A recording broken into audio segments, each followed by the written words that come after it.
I'm happy to be with you for our 5th visit, and our subject is a pleasing personality. Your personality determines whether people are attracted to you or shy away from you. It is the show window in which you display your character to the world, and it is the one thing which distinguishes you from all other human beings. It is your trademark by which people recognize you, and it is the thing which determines your success or failure in selling yourself through life. Therefore, you should see your personality just as others see it, so you may improve it where it needs improvement.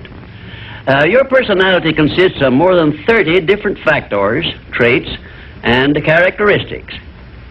Because of the limit of time I can devote to this visit with you, I can mention only the more important of your traits of personality. But before I begin to describe these traits, I want you to know that every trait which goes into your personality is under your control, and you can improve it so it will be whatever you want it to be. Let us start with the most important trait of your personality, your mental attitude. This is a trait with which you attract people to you and cause them to like you, or repel them and cause them to dislike you. Your mental attitude must be positive if you attract people to you. How do other people know whether your mental attitude is positive or negative, you may ask? Well, the answer is easy. First of all, other people tune in and pick up your mental attitude by telepathy, without your saying a word or making a move. But there are other ways they can tell whether your mental attitude is negative or positive. You disclose this information by the tone of your voice, whether it is pleasant or harsh, by the expression on your face, whether it is soft and pleasing or harsh and scowling, by the courtesy and consideration you show other people, or the lack of these. So you see, there is no escape from revealing to others the exact nature of your personality. The next most important trait of your personality consists of your flexibility of your mental attitude, or your lack of it. If you have flexibility, you adjust yourself to all the circumstances in your relations with others without losing your composure or allowing yourself to become irritable or angry.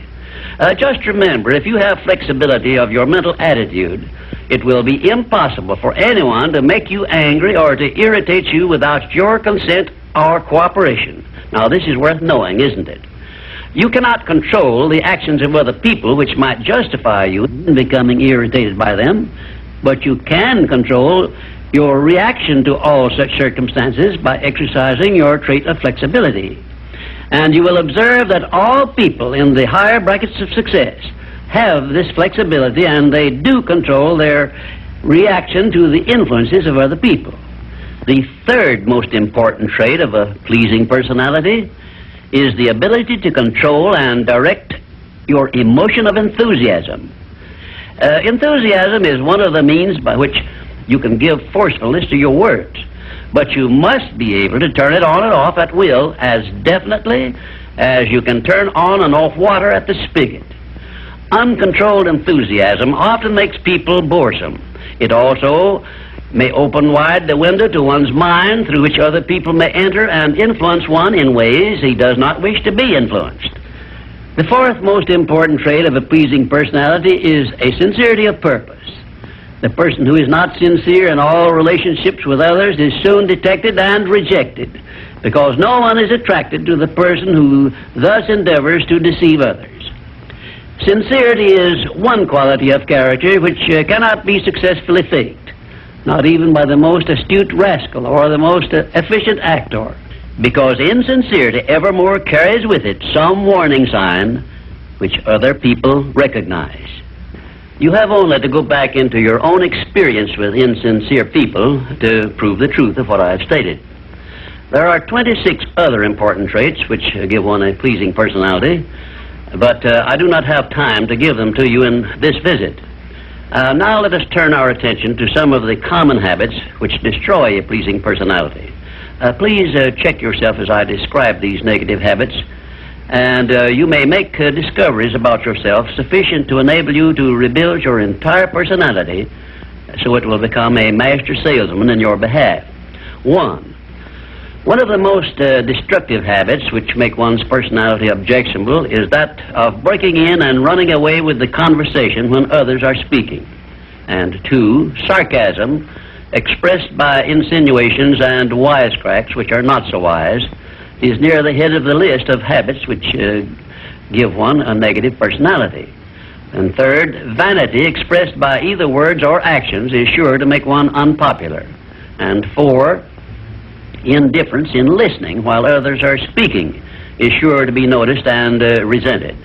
It is more profitable to be a good listener than it is to be a good talker, because one is always apt to learn something while listening to others, but never learns anything from hearing himself talk. 5, the attempt to flatter where flattery is obviously not deserved will bring quick resentment from others. Also, it will put them on notice, if they are wise, that the flatterer wants something he perhaps should not get. And 6, the habit of finding fault with the world at large and people in general is never a popular habit, and it is no part of a pleasing personality. It is far better to direct conversation to the circumstances and things which are right than to complain of those which one believes to be wrong. And 7, one of the very worst habits which destroy a pleasing personality is that of openly and directly challenging those with whom one may not agree, where there is no obvious reason for doing so, except the desire to be on the opposite side. And 8, the habit of volunteering unsolicited advice to others who have not requested it can make one an intolerable bore. Free advice usually is considered to be worth just what it costs, which is nothing but the patience with which to listen to it. And 9, the habit of speaking of one's physical ailments, worries, and personal problems may be tolerated by others, but this habit will never make one welcome or pleasing. If you wish to make yourself welcome in your relations with others, manage to talk about things which interest and concern those to whom you are speaking. You will never be boresome to the person to whom you are speaking of himself and the things which interest him, a truth which all master salesmen understand and respect. And 10, the habit of endeavoring to convey an impression of superiority through the use of words and topics unfamiliar to others is a surefire destroyer of popularity. If you wish to sell yourself to others successfully, you must negotiate with them on their own level through terms which they understand. And 11, envy of those who are successful is a trait which destroys a pleasing personality. The truly great men and women have all been known to be generous, sympathetic, and joyous in connection with the good fortunes of others.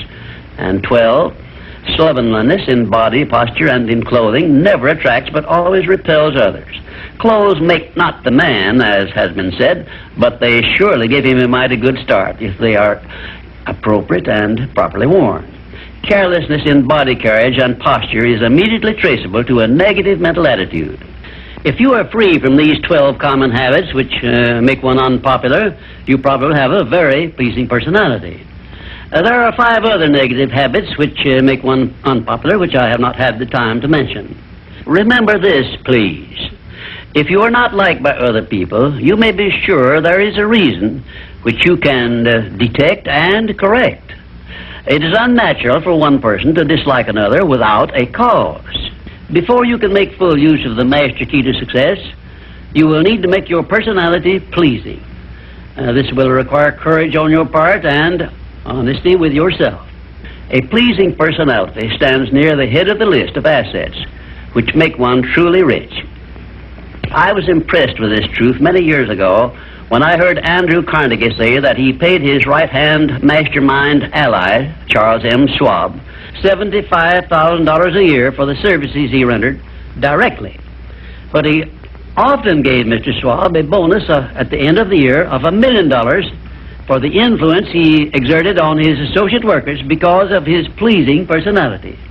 You see, therefore, Andrew Carnegie, who has been said to have been the greatest judge of men this nation has ever known, placed a value on a pleasing personality of more than 10 times as much as he valued the personal services of his right-hand man.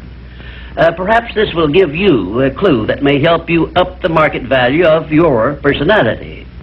And now, until we meet again, may I wish you health, wealth, and peace of mind.